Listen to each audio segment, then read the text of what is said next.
지금 도쿄에서 믿기 힘든 일이 벌어지고 있습니다. 외국인들이 짐을 싸고 있어요. 목적지는 전부 서울입니다. 도쿄 외국인 밀집 지역은 조용히 비어가고 있고 서울 이태원 한남동은 1년 만에 31% 폭증했습니다. 심지어 일본인들마저 한국으로 떠나고 있어요. 2024년 한 해에만 전년 대비 38% 증가했습니다. 도대체 서울에 뭐가 있길래요? 말도 안 된다. 내가 직접 확인하겠다. 일본이 최고임을 증명하러 한국행 비행기에 오른 영국인 작가가 있었습니다. 그런데 인천공항에 발을 디딘 순간부터 그의 11년이 흔들리기 시작했습니다. 과연 그가 서울에서 마주한 충격적인 진실은 무엇이었을까요? 지금 바로 공개합니다. 시작 전 구독과 좋아요 한번 눌러주시면 영상 제작에 큰 힘이 됩니다. 감동이방 오늘의 이야기 시작하겠습니다. 2025년 도쿄 외국인 커뮤니티에서 이상한 일이 벌어지고 있었습니다. 친구들이 하나둘 짐을 쌌어요. 목적지는 전부 같았죠. 서울. 저는 이해할 수 없었습니다. 도대체 서울에 뭐가 있길래요? 안녕하세요. 저는 토마스 헌트입니다. 영국 출신 프리랜서 작가예요. 나이는 49. 도쿄에 처음 발을 디딘 게 2014년이었으니까 올해로 딱 11년째 이 도시에서 살고 있습니다. 일본어로 장을 보고 일본어로 이웃과 인사하고 일본어로 꿈을 꾸는 생활이 어느새 익숙해졌어요. 제가 쓴 책 제목이 뭔지 아세요? The Finished Country입니다. 완성된 나라.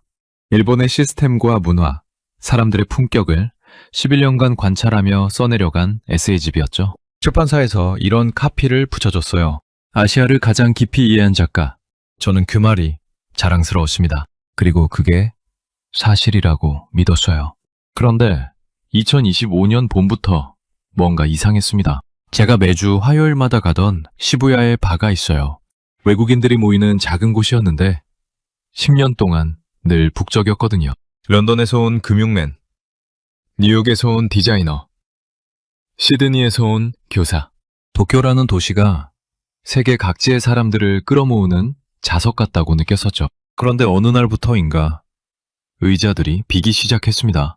처음엔 한두 자리였어요. 그러더니 석 달 만에 테이블 절반이 텅 비었습니다. 어디 간 거예요? 제가 바텐더에게 물었습니다.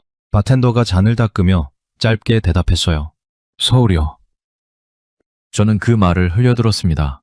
설마요. 도쿄를 떠나 서울로 간다고요? 세계 3대 도시 중 하나인 이 도쿄를요?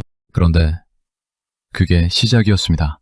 4월에는 6년을 함께 알고 지낸 캐나다 친구 부부가 짐을 쌌어요.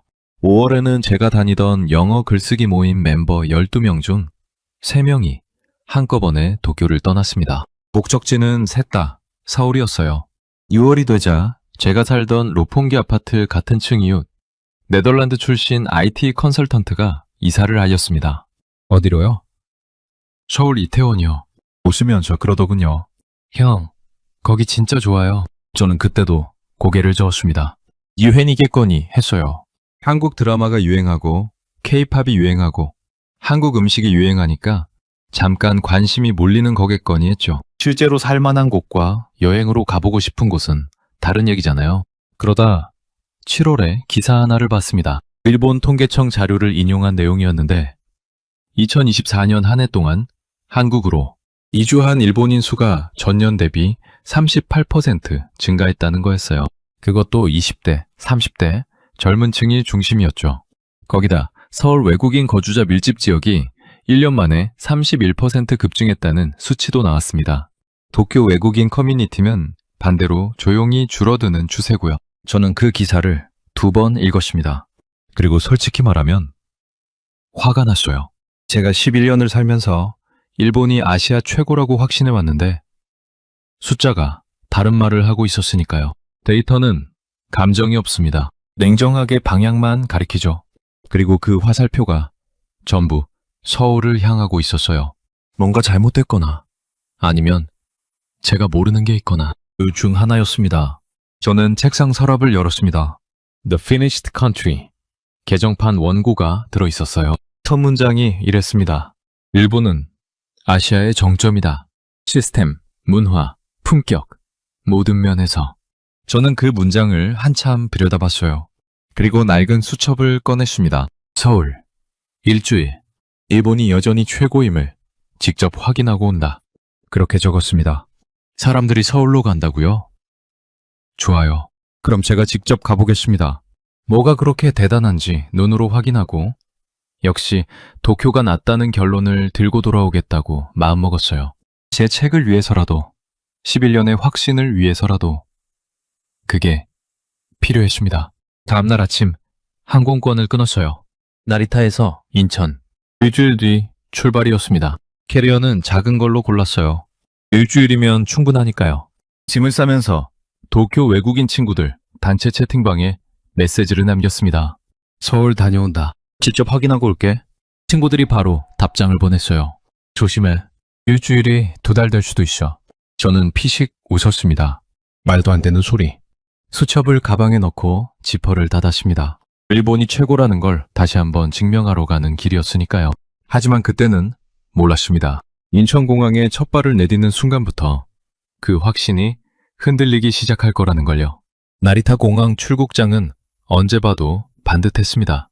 안내 표지판은 정확한 위치에 붙어 있었고 바닥은 티 하나 없이 닦여 있었죠.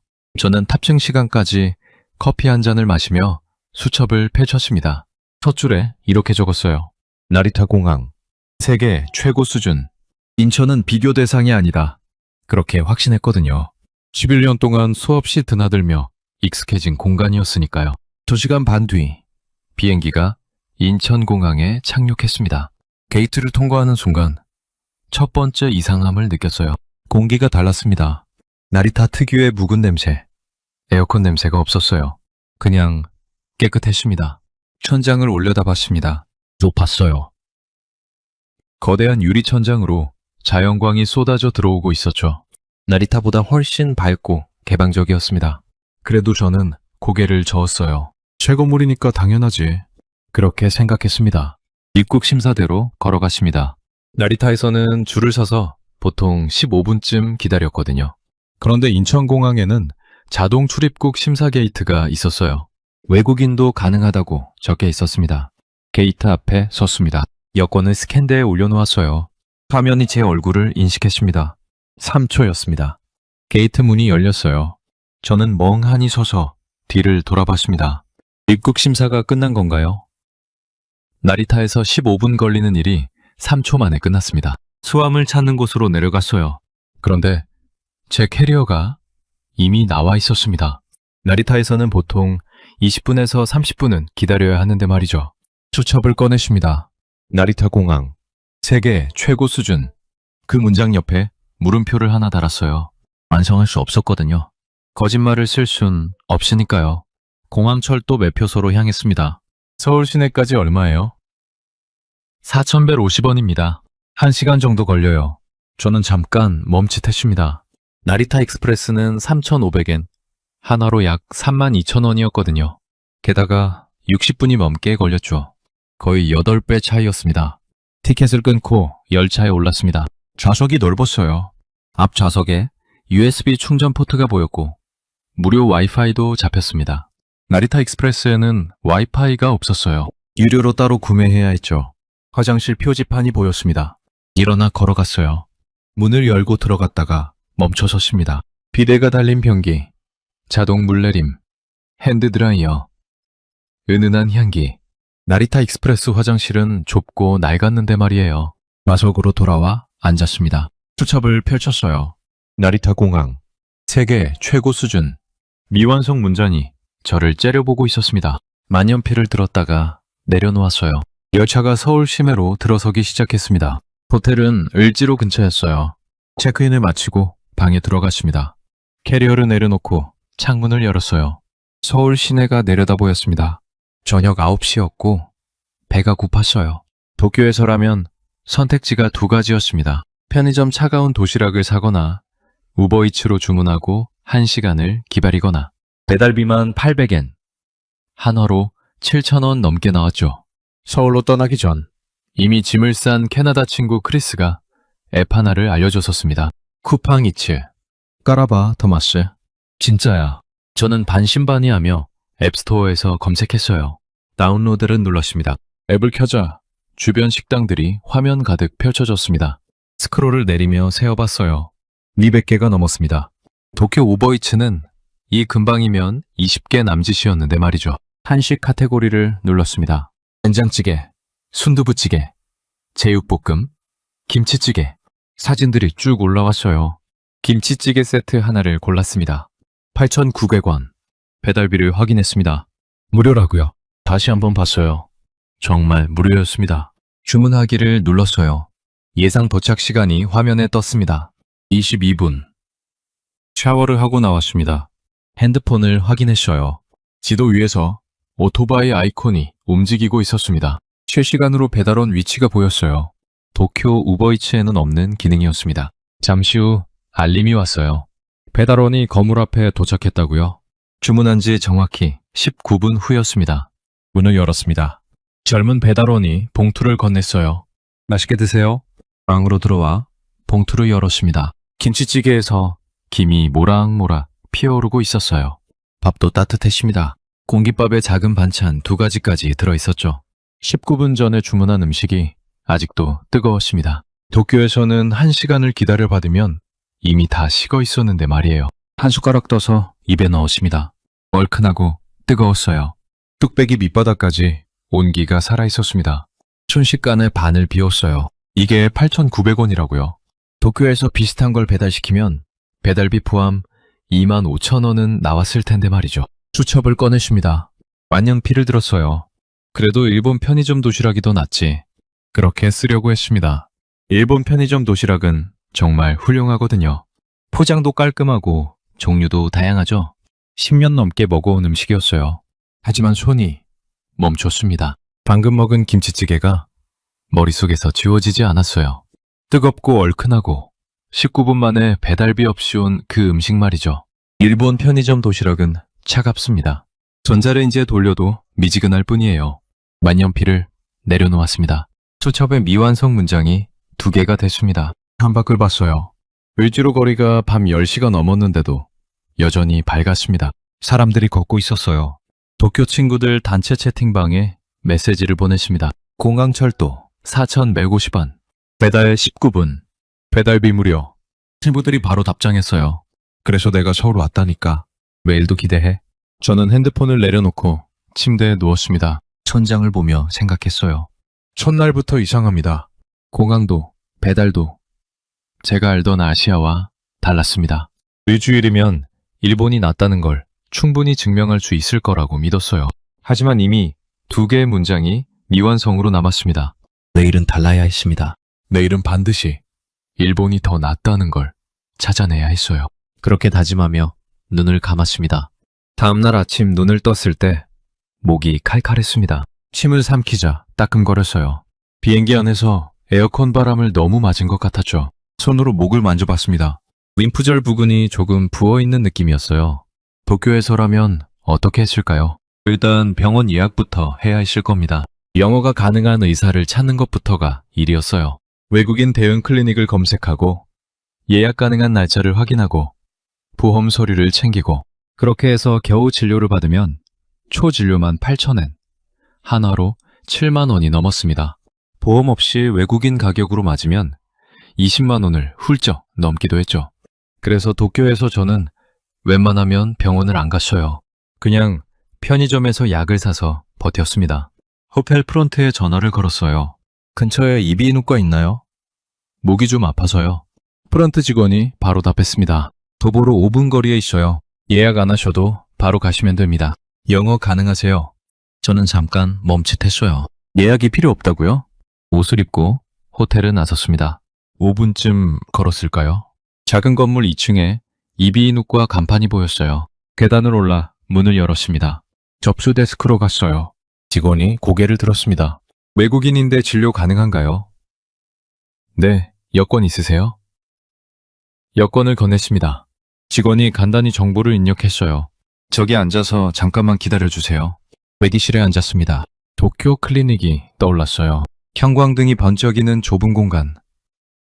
번호표를 뽑고 1시간 넘게 앉아있던 기억.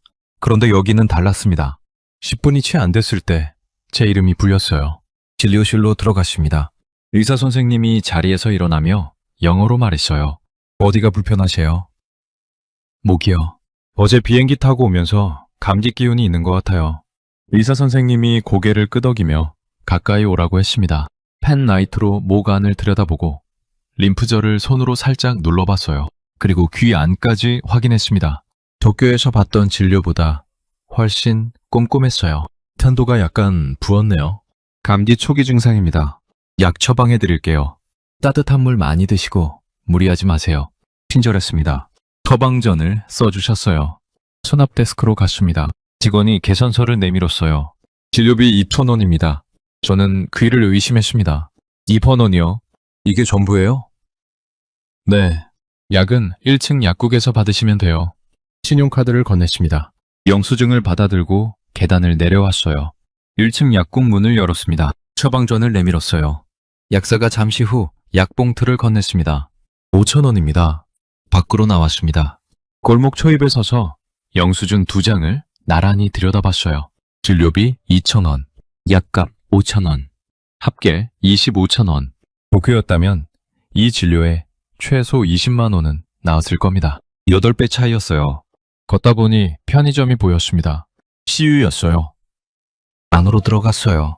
아침을 먹어야 했거든요. 도시락 코너로 갔습니다. 냉장 칸이 아니라 온장 칸이었어요. 따뜻한 도시락들이 줄지어 있었습니다. 순대국밥 5,500원, 부대찌개 5,200원, 비빔밥 4,800원. 비빔밥을 집었어요. 계산대로 갔습니다. 직원이 물었어요. 데워드릴까요? 이미 따뜻한 거 아닌가요? 제가 물었습니다. 직원이 웃었어요. 더 뜨겁게 해드릴 수 있어요. 2분 뒤 도시락을 받았습니다. 봉투를 열자 김이 솔솔 났어요. 근처 벤치에 앉아 뚜껑을 열었습니다. 고추장 소스를 짜놓고 비볐어요. 한 숟가락 떠서 입에 넣었습니다. 뜨겁고 고소했어요. 목이 아팠지만 넘어가는 느낌이 나쁘지 않았습니다. 따뜻한 음식이 위장으로 내려가는 느낌. 일본 편의점 도시락은 전자레인지에 돌려도 끝내 미지근했거든요. 이건 달랐습니다. 다 먹고 일어났어요. 호텔로 걸어가며 수첩을 꺼냈습니다. 난연피를 들었어요. 그래도 일본 의료가 더 체계적이야. 그렇게 쓰려고 했습니다. 그런데 손이 멈췄어요. 20분도 안 걸린 진료. 영어로 꼼꼼하게 봐주는 의사. 25,000원짜리 영수증. 그게 머릿속에서 지워지지 않았습니다. 일본 의료가 더 체계적이다. 그 문장을 완성하려면 뭔가 근거가 있어야 했어요. 그런데 오늘 경험한 것과 비교하면 손이 움직이지 않았습니다. 거짓말을 쓸 순 없으니까요. 만년필을 내려놓았습니다. 미완성 문장이 3개가 됐어요. 호텔방으로 돌아와 침대에 걸터 앉았습니다. 도쿄 친구들 채팅방에 짧게 남겼어요. 병원 예약 없이 갔다. 영어로 진료받았다. 25,000원 나왔다. 친구들 답장이 바로 왔습니다. 이제 좀 알겠지? 저는 핸드폰을 내려놓았어요. 창밖을 봤습니다. 을지로 거리가 오전인데도 활기찼어요. 사람들이 바쁘게 오가고 있었습니다. 아직 나흘이 남았습니다. 일본이 더 낫다는 걸 찾아낼 시간이 충분했어요. 저는 그렇게 믿었습니다. 오후 늦게 호텔을 나섰습니다. 목은 약을 먹었더니 한결 나아진 상태였어요. 서울에 온 지 사흘째. 아직 실내만 돌아다녔다는 생각이 들었습니다. 오늘은 밖으로 나가봐야 했어요. 지하철 앱을 열었습니다. 한강공원이라고 검색했어요. 뚝섬유원 지역. 갈아타기 한 번에 갈 수 있었습니다. 요금은 1,400원이었어요. 도쿄 지하철은 구간마다 요금이 달라서 환승할 때마다 계산기를 두드려야 했는데 서울은 달랐습니다. 어디를 가든 기본 요금에서 크게 벗어나지 않았어요. 뚝섬유원 지역에서 내렸습니다. 출구를 나오자 바로 한강이 보였어요. 강바람이 불어왔습니다. 4월 저녁, 공기가 선선했어요. 공원 안으로 들어갔습니다. 그리고 멈춰 섰어요. 사람들이 가득했습니다. 돗자리를 깔고 앉아있는 가족들, 자전거를 타는 커플들, 강변을 따라 조깅하는 사람들. 그런데 무엇보다 눈길을 끈 건 여기저기서 펼쳐진 음식들이었어요. 치킨 상자, 맥주캔, 편의점 봉투. 아무도 눈치를 보지 않았습니다. 공원 한복판에서 돗자리를 깔고 마음껏 먹고 마시고 있었어요. 도쿄 우에노 공원이 떠올랐습니다. 벚꽃 시즌은 예외였지만 평소에 돗자리를 깔고 음식을 먹으면 경비원이 다가왔어요. 조용히 하라는 눈빛. 정해진 구역 외에서는 안 된다는 표지판. 규칙을 지키면 아무 문제 없었지만 규칙을 지키지 않으면 불편해졌습니다. 그런데 여기는 규칙 자체가 달랐어요. 아니, 규칙이 사람을 옥죄지 않았습니다. 강변 편의점으로 들어갔어요. 캔맥주 하나를 샀습니다. 1,400원이었어요. 강가 쪽 빈 돗자리 자리를 하나 빌렸습니다. 자리를 잡고 앉아 맥주를 따랐어요. 한강이 눈앞에 펼쳐졌습니다. 멀리 다리 위로 차들이 지나가고 있었어요. 강 위로 유람선 한 척이 천천히 움직였습니다. 한 모금 마셨습니다. 시원했어요. 그렇게 1시간쯤 앉아 있었을까요? 어느새 해가 뉘엿뉘엿 넘어가고 있었어요. 강물 위로 주황빛이 번졌습니다. 사람들은 더 많아졌어요. 평일 저녁인데도 공원이 가득 찼습니다. 도쿄에서는 퇴근 후 이런 공간에서 이렇게 자유롭게 시간을 보내는 문화가 없었어요. 집에 가거나 이자카야에 가거나 둘 중 하나였죠. 슬슬 자리를 정리했습니다. 호텔로 돌아가야 할 시간이었어요. 지하철 앱을 열었습니다. 그런데 화면을 보다가 손가락이 멈췄어요. 막차 시간이 생각보다 일렀습니다. 을지로 방향 마지막 열차가 23분 뒤였어요. 빠르게 일어나 출구 쪽으로 걸어갔습니다.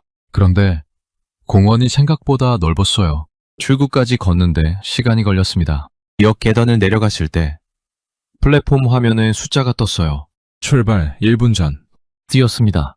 그런데 개찰구에서 교통카드가 한 번에 안 찍혔어요. 다시 대봤습니다. 삑! 플랫폼으로 뛰어들었을 때 문이 닫히고 있었습니다. 열차가 떠났어요. 도쿄였다면 이 상황이 꽤 곤란했을 겁니다. 심야 시간대 도쿄 지하철 막차를 놓치면 다음 선택지가 많지 않았어요. 택시는 기본 요금부터 500엔이 넘었고 심야 할증까지 붙으면 호텔까지 2만 원은 가뿐히 나왔습니다. 대중교통은 사실상 끝이었죠. 일본은 시스템이 정교한 만큼 그 시스템 안에 있을 때는 완벽했어요. 하지만 한번 벗어나면 방법이 없었습니다. 핸드폰을 꺼냈어요. 혹시나 하는 마음에 버스 앱을 열었습니다. 을지로 방향 심야버스를 검색했어요. N13번. 새벽 1시까지 운행. 외차 간격 30분. 정류장이 공원 입구 바로 앞이었어요. 저는 잠깐 멍하니 서 있었습니다. 심야버스가 있었습니다. 막차를 놓쳤는데 방법이 있었어요. 계단을 올라가 정류장으로 갔습니다. 11분 뒤 버스가 왔어요. 올라타서 교통카드를 찍었습니다. 1,100원이었어요. 자리에 앉았습니다. 창밖으로 한강다리가 지나갔어요. 서울에서 뭔가 실수하거나 계획이 어긋나면 어떻게든 수습이 됩니다. 나이트버스가 있고 심야에도 문 여는 카페가 있고 새벽에도 배달이 됩니다. 어떻게든 집에는 갈 수 있어요. 도쿄는 달랐습니다. 규칙을 지키면 완벽했어요. 하지만 조금이라도 어긋나는 순간 막막해졌습니다. 한국은 달랐어요. 실수해도 수습이 됐습니다. 뭔가 빠뜨려도 채울 방법이 있었어요. 버스가 을지로 근처 정류장에 섰습니다. 내렸어요. 밤 11시가 넘었는데 거리가 밝았습니다.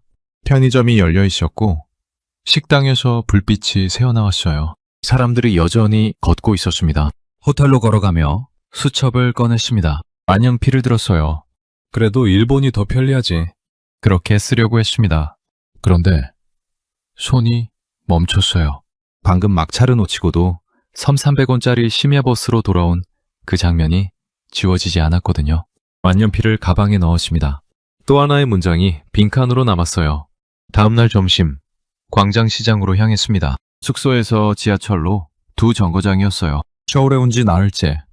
슬슬 시장 구경을 해봐야겠다 싶었습니다. 도쿄 스키지 시장을 수없이 다닌 저였으니까요. 시장이라면 자신 있었어요. 지하철에서 내려 골목으로 들어섰습니다. 그리고 멈칫했어요. 소리가 먼저였습니다. 상인들이 손님을 부르는 목소리. 철판 위에서 지글거리는 소리. 사람들의 웃음소리가 한꺼번에 몰려왔어요. 도쿄 스키즈 시장은 조용했습니다. 관광객들이 사진을 찍으며 조심조심 걷는 곳이었죠. 여기는 달랐어요. 살아있었습니다. 안쪽으로 들어갔습니다. 꼬마 김밥집이 보였어요. 줄이 길게 늘어서 있었습니다. 저도 줄을 섰어요. 20분쯤 기다렸을까요? 드디어 자리에 앉았습니다. 메뉴판을 봤어요. 꼬마김밥 한 줄 2,500원, 순대 한 접시 4,000원. 둘 다 주문했습니다. 잠시 후 음식이 나왔어요. 꼬마김밥은 한 입 크기로 작게 썰려 있었고 겨자 소스가 종지에 담겨 함께 나왔습니다. 순대는 김이 모락모락 났어요. 옆자리를 보니 한국 아주머니 두 분이 앉아 계셨습니다. 저보다 먼저 오셨는지 이미 절반쯤 드시고 있었어요. 젓가락을 들었습니다. 꼬마김밥을 하나 집어 그냥 입에 넣었어요. 고소하고 담백했습니다. 그런데 옆에서 아주머니 한 분이 제 쪽을 보시더니 말을 거셨어요. 저기요, 이렇게 소스에 듬뿍 찍어 드셔야 해요. 그래야 제맛이에요. 아주머니가 직접 꼬마김밥 하나를 집어 소스에 푹 찍는 시범을 보여주셨습니다. 그리고 소스 종지를 제 쪽으로 살짝 밀어주셨어요. 이게 진짜 맛이에요. 저는 잠깐 당황했어요. 낯선 사람이 갑자기 말을 걸어온 거잖아요. 도쿄에서는 시장에서 모르는 사람이 말을 거는 일이 거의 없었습니다. 저마다 자기 음식을 먹고 자기 자리를 지켰죠. 그런데 이 아주머니는 제가 음식을 제대로 못 먹고 있다는 걸 보고 그냥 지나치지 않으셨어요. 감사합니다. 아주머니가 웃으셨습니다. 저는 양념장에 마약김밥을 찍어 먹었어요. 달랐습니다. 아까보다 훨씬 맛있었어요. 겨자의 알싸함과 간장의 짭짤함이 섞이면서 김밥의 고소함이 살아났습니다. 아주머니가 맞았어요. 순대도 집었습니다. 양념장에 찍어 먹었어요. 쫄깃한 순대 껍질과 속에 든 당면이 씹혔습니다. 국물 없이 먹는 순대인데도 양념장 하나로 완전히 달라졌어요. 맛있어요? 아주머니가 물으셨습니다. 네, 정말요. 감사해요. 아주머니가 흐뭇하게 고개를 끄덕이시고는 다시 당신 음식을 드셨어요. 계산적인 게 하나도 없었습니다. 그냥 외국인이 음식을 제대로 못 먹는 것 같으니까 알려주신 거였어요. 도쿄 스키지 시장이 떠올랐습니다. 관광객이 붐비고 가격은 비쌌고 상인들은 능숙하게 장사했지만 따뜻하진 않았어요. 정이라는 게 없었습니다. 마약김밥을 다 먹었어요. 시장 안쪽으로 더 걸어 들어갔습니다. 백반집 간판이 보였어요. 점심이 덜 찼던 터라 들어가 봤습니다. 자리에 앉았어요. 메뉴판을 봤습니다. 고등어 조림 정식 9,000원. 주문했어요. 5분쯤 지났을까요? 상이 차려졌습니다. 저는 눈을 크게 떴어요. 테이블 위에 접시가 가득했습니다. 고등어 조림, 된장찌개, 쌀밥, 그리고 밑반찬 6가지, 콩나물 무침, 시금치나물, 깍두기, 배추김치, 멸치볶음, 계란찜. 이게 다 9,000원이라고요. 도쿄 이자카야가 떠올랐습니다. 자리에 앉으면 오토시가 나왔어요. 먹고 싶지 않아도 300엔에서 500엔을 내야 했습니다. 밑반찬은 따로 주문이었고 리필은 없었어요. 그런데 여기는 달랐습니다. 김치를 한 점 집어 먹었어요. 아삭하고 시원했습니다. 순식간에 사라졌어요. 저기요, 김치 좀 더 주실 수 있어요? 주인 아주머니가 잠깐만요 하시더니 30초 만에 수북이 담긴 접시를 들고 오셨어요. 콩나물도 드릴까요? 네, 감사합니다. 콩나물 무침도 리필됐습니다. 전부 무료였어요. 식사를 마쳤습니다. 계산서를 봤어요. 9,000원. 도쿄에서 이 정도 구성으로 밥을 먹으려면 최소 4,000엔, 한화로 37,000원은 나왔을 겁니다. 4배 넘는 차이였어요. 시장 골목을 나오며 수첩을 꺼냈습니다. 만년필을 들었어요. 그래도 일본 시장이 더 깔끔하지. 그렇게 쓰려고 했습니다. 도쿄 스키지는 정말 깔끔했거든요. 정리정돈이 잘 돼 있었고 위생도 철저했죠. 그런데 손이 멈췄습니다. 광장시장은 지저분하지 않았어요. 말랐을 뿐이었습니다. 살아있었고 따뜻했고 사람 냄새가 났어요. 양념장을 밀어주던 아주머니, 김치를 수북이 담아주던 주인, 모르는 사람에게 먹는 법을 알려주는 그 자연스러움. 스키지에는 없는 것들이었습니다. 깔끔함이 전부는 아니었어요. 만년필을 가방에 넣었습니다. 또 하나의 문장이 빈칸으로 남았어요. 골목을 걸으며 생각했습니다. 서울에 온 지 나흘째. 저는 아직 일본이 더 낫다는 문장을 단 하나도 완성하지 못하고 있었습니다. 엿새째 아침이었습니다. 호텔 창문을 열었어요. 서울 하늘이 맑았습니다. 오늘은 성수동에 가보기로 했어요. 도쿄에서 알고 지내던 네덜란드 친구 옌이 서울로 이사한 지 석 달째였거든요. 바로 성수동에 살고 있었습니다. 같이 카페나 가자고 연락했더니 금방 답장이 왔어요. 나와. 보여줄 거 있어.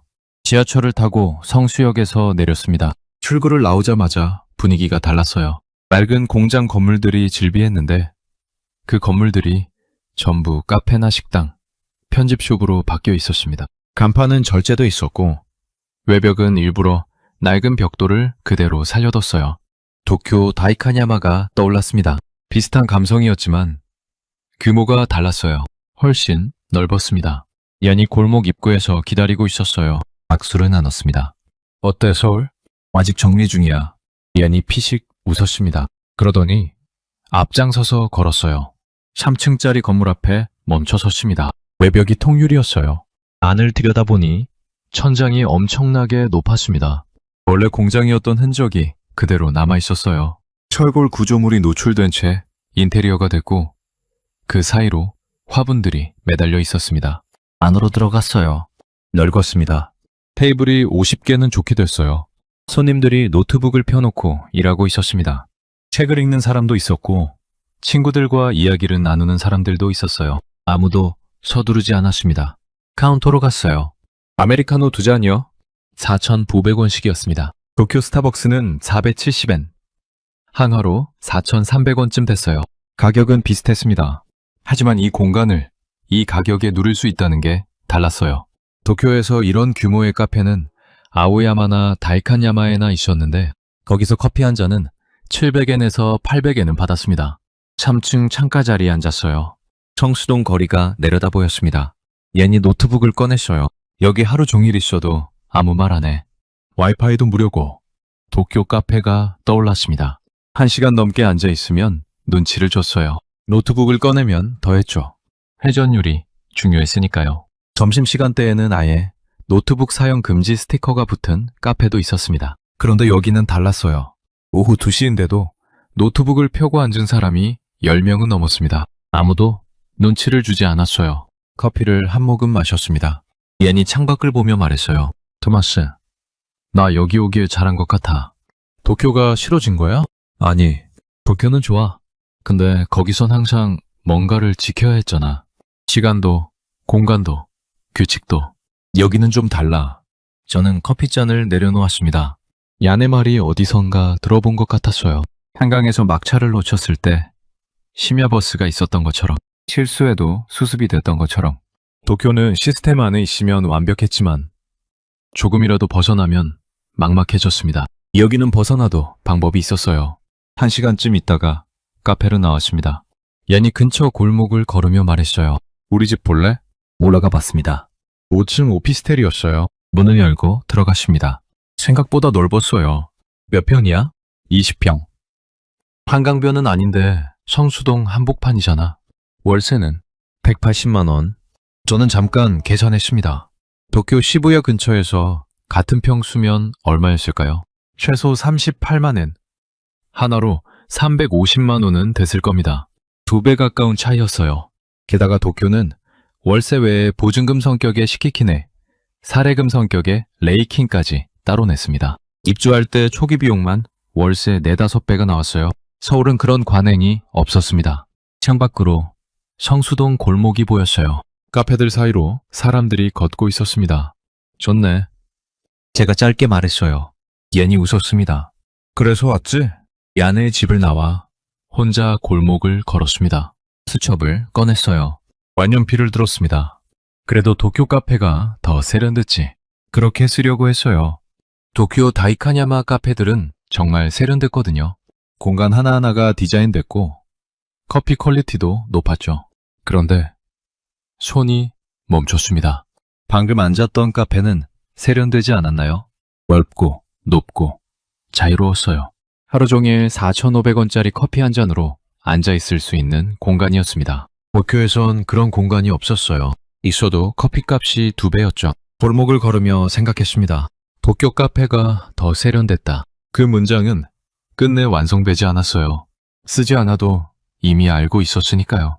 서울에 온 지 엿새째였습니다. 내일이면 나리타행 비행기를 타야 했어요. 일본이 더 낫다는 문장을 저는 단 한 줄도 끝맺지 못하고 있었습니다.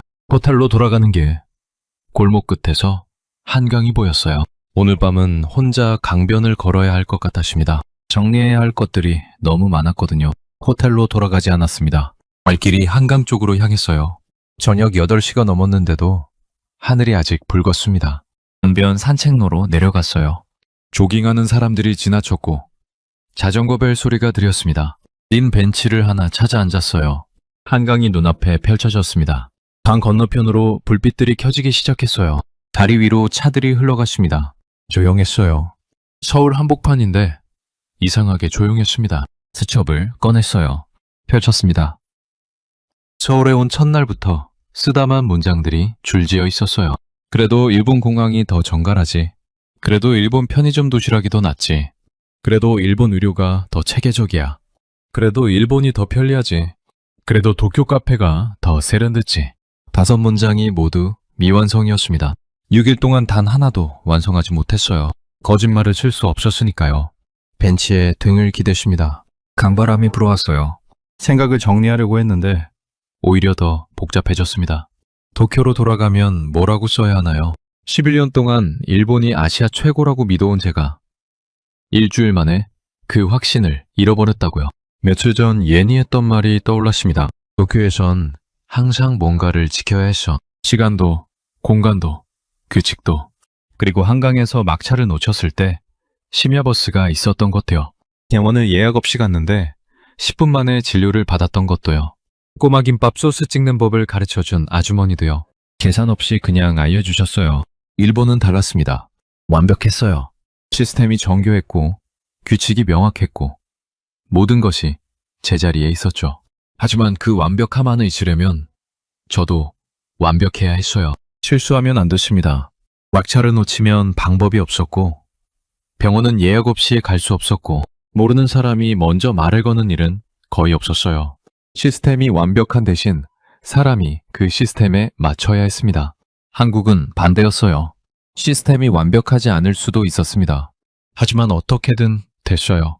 막차를 놓쳐도 심야버스가 있었고 예약 없이 병원에 가도 진료를 받을 수 있었고 모르는 아주머니가 먼저 소스 찍는 법을 알려줬습니다.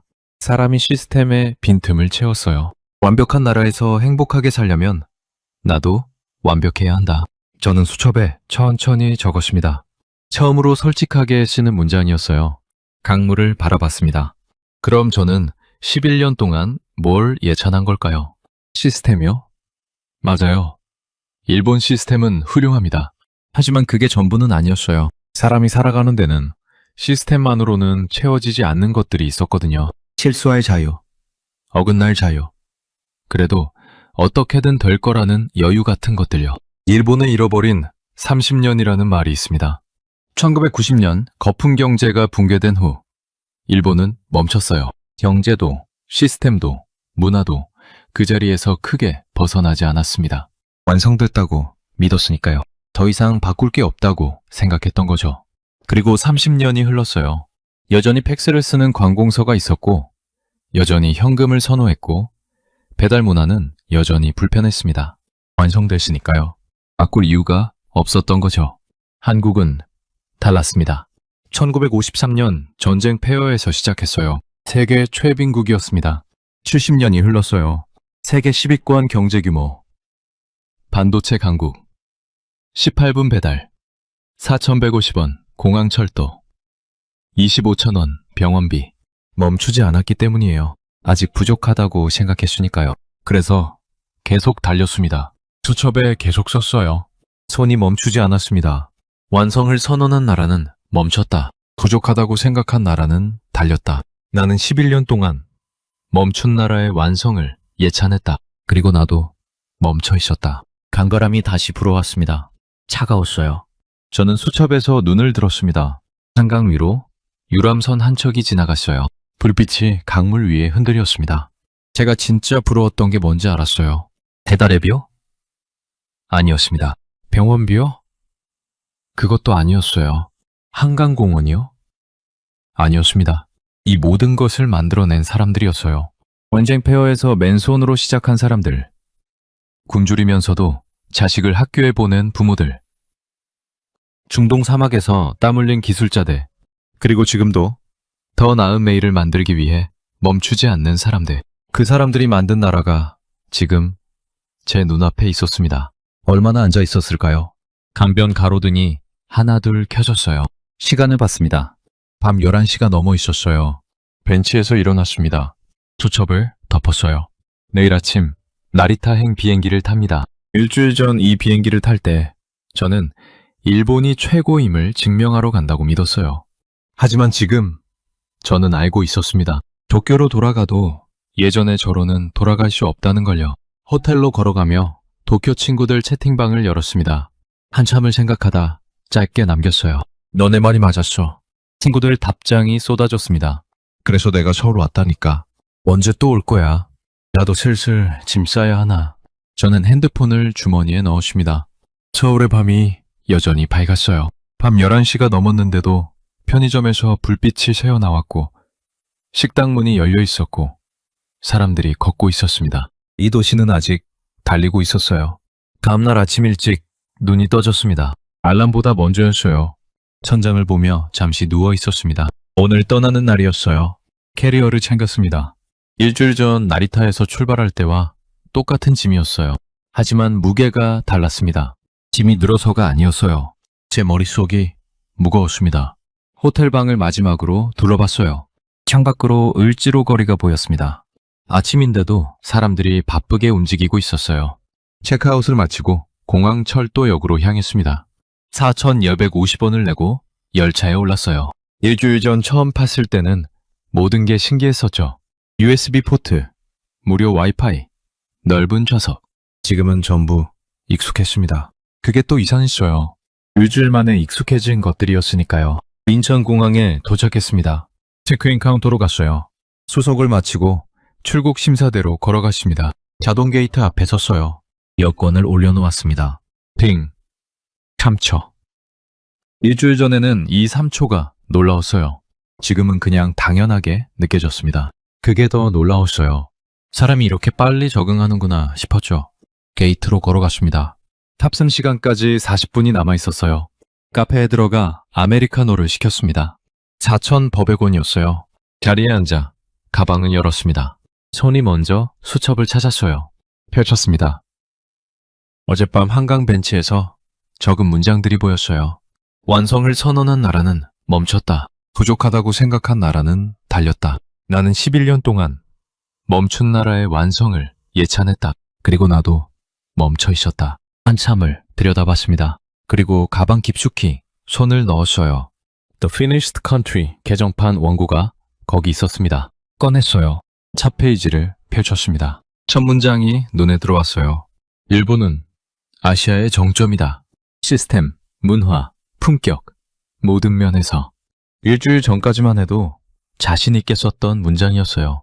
10년 넘게 도쿄에서 살며 확신했던 진리였죠. 가방에서 빨간 펜을 꺼냈습니다. 그리고 첫 문장 아래 천천히 한 줄을 추가했어요. 일본은 완성을 선언했다. 그리고 그 순간부터 달리기를 멈췄다. 펜을 들고 한참을 생각했습니다. 뭘 더 써야 할까요? 한국이 일본보다 낫다고 써야 할까요? 아니었어요. 그건 제가 하고 싶은 말이 아니었습니다. 저는 천천히 다음 문장을 적었어요. 완성은 목적지가 아니라 출발점이어야 한다. 펜을 내려놓았습니다. 원고를 덮었어요. 창밖으로 인천공항 활주로가 보였습니다. 비행기들이 줄지어 서 있었어요. 저 멀리 바다가 반짝였습니다. 탑승 안내 방송이 나왔어요. 자리에서 일어났습니다. 커피를 한 모금 더 마시고 게이트로 걸어갔어요. 탑승권을 제시하고 비행기에 올랐습니다. 좌석에 앉아 안전벨트를 맸어요. 창밖을 봤습니다. 비행기가 이륙했습니다. 인천공항이 점점 작아졌어요. 서울이 보였습니다. 한강이 보였어요. 아침 햇살이 강물 위에 부서지고 있었습니다. 일주일 동안 걸었던 거리들이 저 아래 어딘가에 있었어요. 19분 만에 음식이 왔던 호텔 방. 25,000원짜리 영수증을 받아들고 나왔던 골목. 꼬마 김밥 소스 찍는 법을 알려준 아주머니. 막차를 놓치고 탔던 심야버스. 하루 종일 앉아 있어도 눈치 없던 카페. 그리고 어젯밤 혼자 앉아 있었던 한강 벤치. 서울이 구름 아래로 사라졌습니다. 수첩을 꺼냈어요. 마지막 빈 페이지를 펼쳤습니다. 만년필을 들었어요. 천천히 썼습니다. 일주일 전 나는 일본이 아시아 최고라고 믿었다. 지금 나는 한국이 세계 최고라고 말할 수 있는지 모르겠다. 하지만 확실한 건 하나다. 한국은 아직 달리고 있다. 일본은 멈춰 있다. 그리고 나도 멈춰 있었다. 만년필을 내려놓았습니다. 수첩을 덮었어요. 도쿄로 돌아갑니다. 익숙한 골목으로, 익숙한 카페로, 익숙한 일상으로요. 하지만 예전의 저로는 돌아갈 수 없다는 걸 알고 있었어요.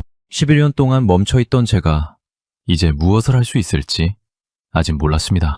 하지만 확실한 건 하나였어요. 더 이상 멈춰있지 않겠다는 것. 비행기가 구름 속으로 들어갔습니다. 한 바퀴 하얘졌어요. 저는 눈을 감았습니다. 여러분, 오늘의 이야기는 여기까지입니다. 일본이 나쁜 나라라는 게 아니에요. 훌륭한 나라입니다. 다만 토마스가 깨달은 건 하나였어요. 완성됐다고 멈추는 순간 그게 정체의 시작이라는 것. 한국은 아직도 달리고 있습니다. 더 빠르게, 더 편하게, 더 따뜻하게. 그 힘이 어디서 왔는지 아시죠? 바로 여러분 세대가 만들어낸 겁니다. 지금까지 감동의방이었습니다. 오늘 이야기가 마음에 와닿으셨다면 대한민국 최고라고 댓글 남겨주세요. 긴 영상 끝까지 시청해 주셔서 감사합니다.